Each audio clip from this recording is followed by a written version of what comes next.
Hello everybody, back in the layout room for a layout update, and it has been a very long time, and you may be wondering what I've been up to for about almost a year now since I had my last layout update. Well, the truth is when it comes to the layout, I haven't been up to much, and that's why there hasn't been an update. I have not done very much on the layout this past year. It's been a busy year. As you've seen in some of my other videos, I've made some trips to a train club, and been spending some time there when I get the opportunity to run trains. And the layout here is kind of stagnated a little bit, but I do need to get back to work on it. There have been a few little things that I've done, like I pulled up the grade because that wasn't working. It was way too steep.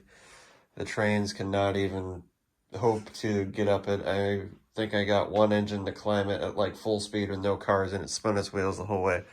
So the plan is for now is I'm going to completely redo this section here.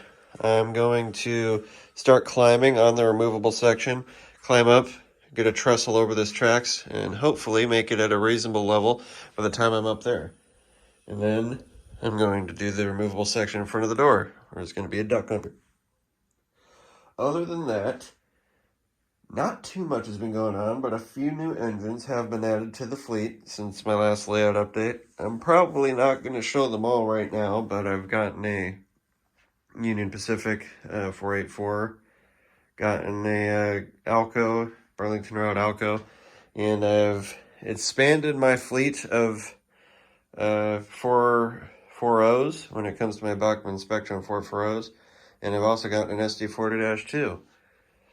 So, short layout update, a little short and sweet. I also got the LEDs running all the way around. I don't remember if I had that done by this time last year. But unfortunately, for the time being, since the track has been cut out, the upper level is dead, and there's no power going to it. So it's kind of reverted back into its storage shelf, except it's got a railroad line buried under all this junk.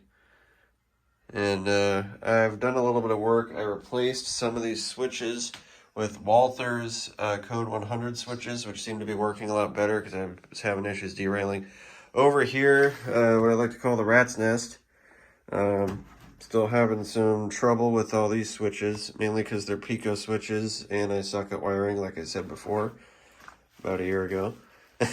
And I have some more Walther switches buried under here. You can see, like the whole train layout's just a complete tornado right now. I got some Walther's Code 100 switches that are going to go in here, and I cut out the siding that used to be here because there's a switch here, another switch there, and another one there. Is just a complete area for derails. I've done a little bit of landscaping and putting some gravel, and I did some grass up here in this upper corner where there's a little farmhouse and this train depot that's obviously going to be sitting right in the middle of the railroad line. Not really. But yeah, did a little bit of work, still a little more work to do. I've been doing a little bit of experimenting with static grass. It looks a lot better on camera than it does in person, because I am no master railroader by any means. A friend of mine repainted these buildings. I think he did that a while back. Did a pretty good job.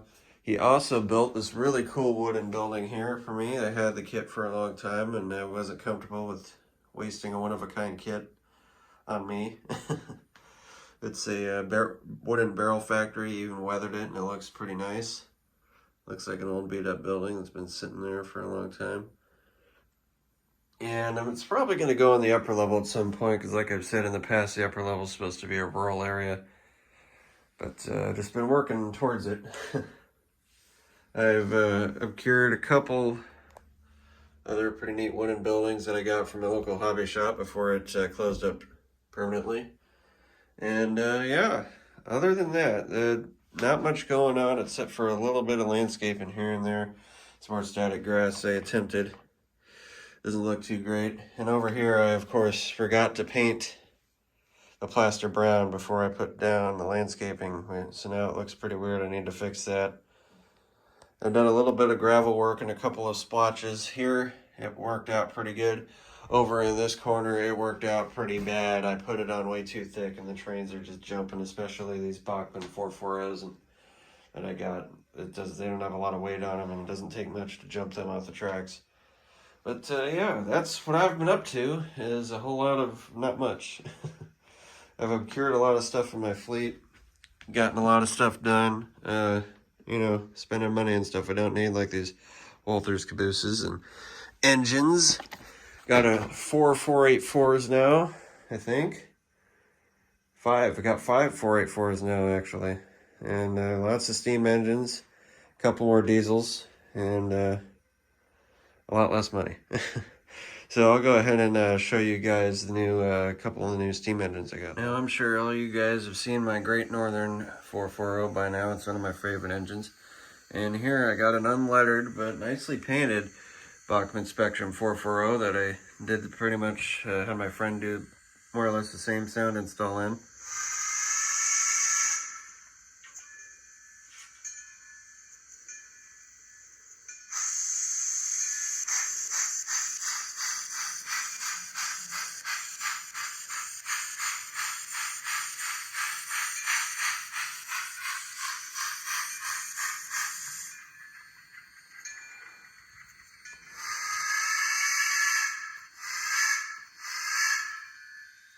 And here I got yet another one of these Bachmann Spectrum 440s. This one's unlettered, painted black.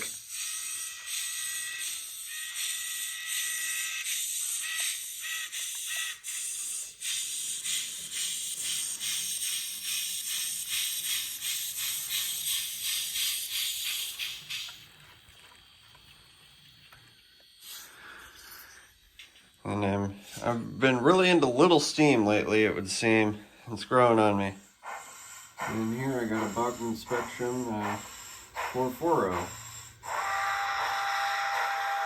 Or 460, my apologies.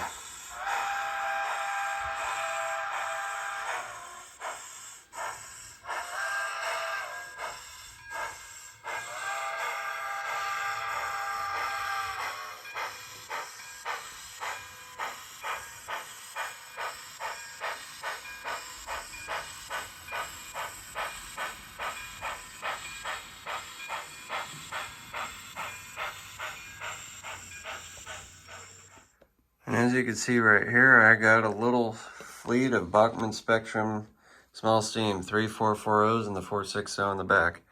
And you guys know I got a lot of big steam too. Most of them are in boxes right now because the layout's a mess.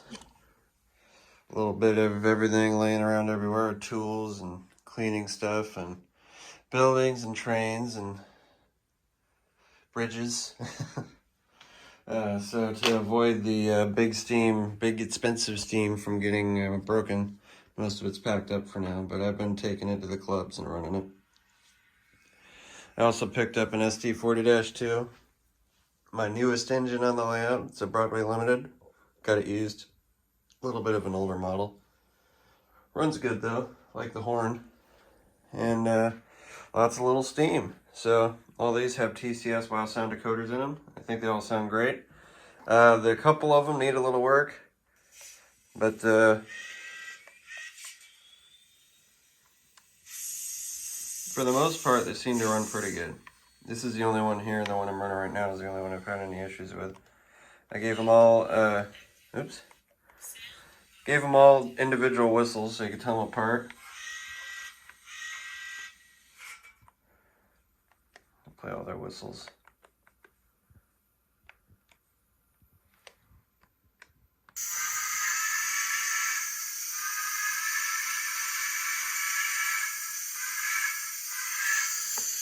I think this one's probably my favorite out of all the new ones I got. I just love that paint scheme, the golden wheels. Sorry about that backlight. These LEDs can pack a bit of a punch, it would seem. And I got 2 remotes to control the 2 LEDs, and I never remember which one's which. This is the one I need. My video editing and video photography skills aren't that great, I'm afraid. But I love this engine.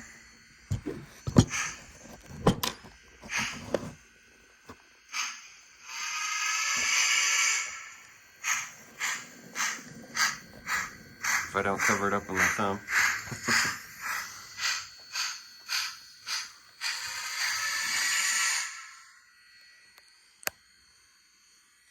You guys have all seen that one. And I got the big 460 in the back, which I showed running a little bit earlier. So stuff back here is a little bit of a disaster at the moment, I'm afraid.